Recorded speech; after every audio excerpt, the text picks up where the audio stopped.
En juillet 2021, durant plusieurs semaines, j'ai travaillé pour une agence gouvernementale française en tant que QX designer. À cette occasion, j'ai utilisé le système de design de l'État français. J'avais envie de partager avec vous mon retour d'expérience, ce que j'avais apprécié, mais aussi les inconvénients que j'avais rencontrés avec ce design system. Allez, go, c'est parti!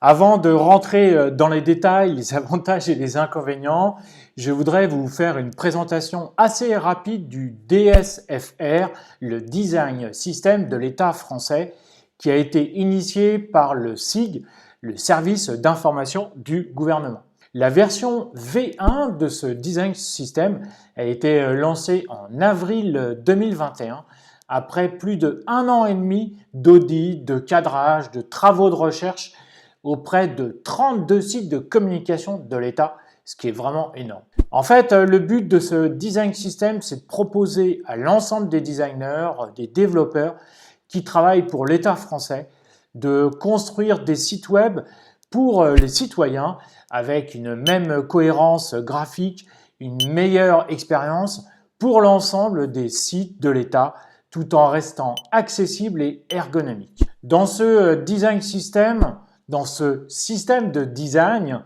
on retrouve finalement les grands principes, mais aussi les composants réutilisables, ainsi qu'un espace communautaire.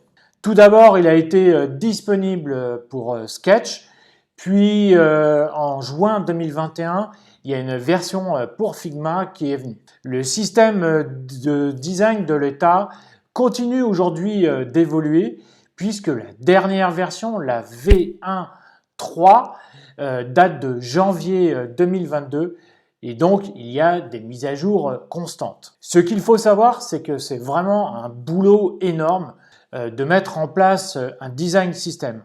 Déjà, pour une entreprise, c'est compliqué. Alors imaginez un design system pour un État qui regroupe un ensemble de ministères, d'administrations, de services et donc aussi d'humains, de personnes. Sur le site, il est indiqué qu'il y a eu plus de 400 personnes qui ont travaillé de près ou de loin sur ce projet et que finalement, ce design system devrait toucher environ 20 000 domaines de l'État, ce qui est vraiment incroyable et énorme. Il faut savoir aussi qu'il y a finalement dans le monde peu d'États, peu de pays qui ont mis en place leur propre design system et surtout qui continuent à le mettre à jour. On peut prendre l'exemple par exemple des USA qui continuent à le mettre à jour assez régulièrement. Il y a aussi l'Angleterre qui fait de même. Un autre pays, c'est la Suisse. C'est pas tout à fait un design system, c'est plus une grille de composition, un design guide, on pourrait dire ça. Et puis, il y a également le Canada. Mais par exemple, dans LinkedIn, j'avais parlé il y a plus de 2 ans d'un design system qui avait été mis en place par l'Australie.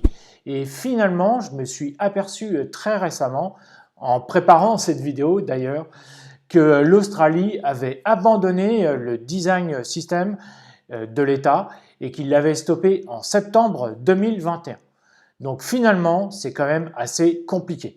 D'ailleurs, si cela vous intéresse, j'ai trouvé un article qui date de 2020 qui recense des design systems ou des design guides de plusieurs États, de plusieurs pays. Je vous mettrai le lien dans la description et vous verrez, vous aurez quelques surprises. Alors, dans cette partie, j'ai décidé de la diviser en deux. D'abord, la partie globale qui peut concerner l'ensemble des designers et puis la partie plus personnelle, c'est-à-dire pour moi, quels avantages j'ai trouvé dans ce design system. Alors, tout d'abord, la partie globale, c'est tout simplement de regrouper l'ensemble des éléments graphiques au même endroit au sein d'un design system. Ensuite, c'est d'avoir d'ici quelques mois ou quelques années une véritable cohérence graphique dans tous les sites institutionnels français. Ensuite, c'est aussi de faire évoluer plus rapidement les sites institutionnels français, puisque toutes les informations se trouvent au même endroit. Et puis aussi, c'est d'avoir des structures identiques, les mêmes navigations d'un site à l'autre, finalement sans se poser ou reposer les questions où, comment, etc. Si vous faites la comparaison entre différents sites français, vous allez voir qu'il n'y en a quasiment aucun qui a la même construction, la même navigation, la même personnalisation. C'est absolument l'horreur. Ensuite, on peut aussi télécharger rapidement les versions Sketch ou Figma.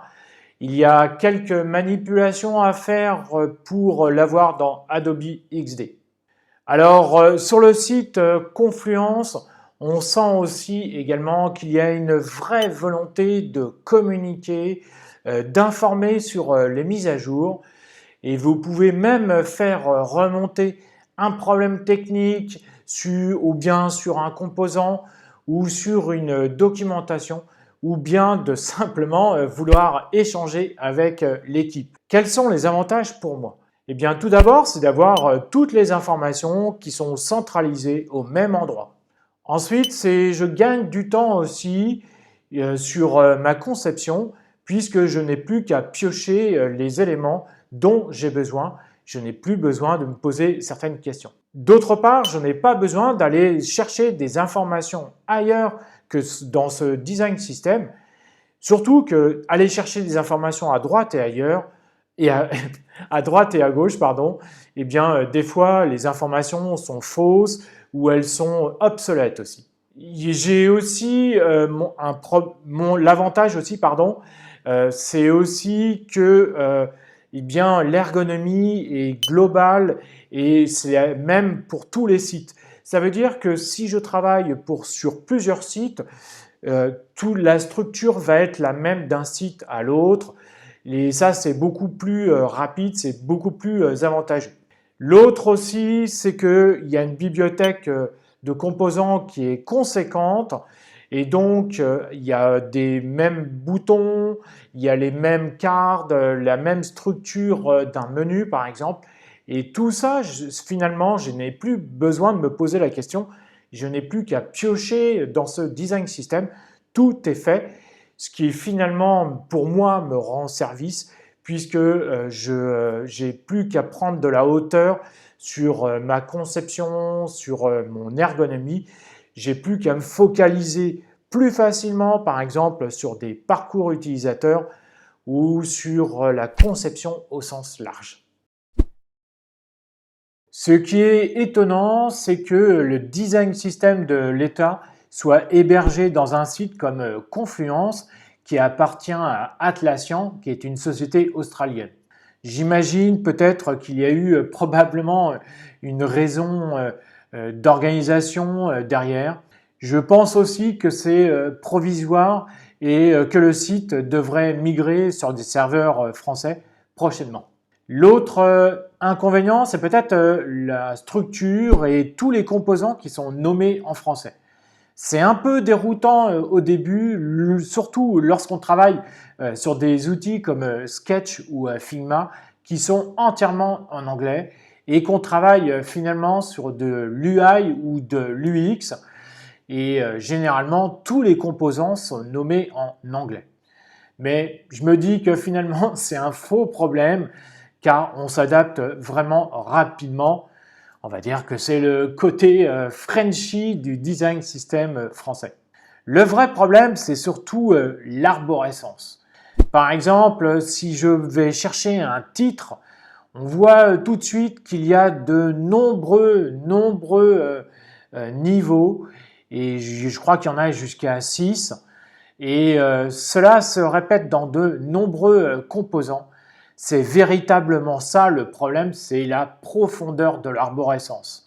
Moi, ce que je vous suggère, c'est que avant de débuter votre conception, je vous conseille de bien lire toute la documentation qui est à votre disposition et même d'aller fouiller dans les composants, tout ça pour bien comprendre comment fonctionne l'arborescence qui peut peut-être vous dérouter. Avant de terminer cette vidéo, je voudrais vous poser une question. Est-ce que vous avez eu l'occasion d'utiliser le système de design de l'État français? Voilà, c'est la fin de cette vidéo. J'espère qu'elle vous a plu. N'oubliez pas de mettre un pouce en l'air. Abonnez-vous à ma chaîne si ce n'est pas encore fait et partagez cette vidéo autour de vous. Voilà, merci de me suivre. Je vous dis donc à bientôt pour une prochaine vidéo. Ciao!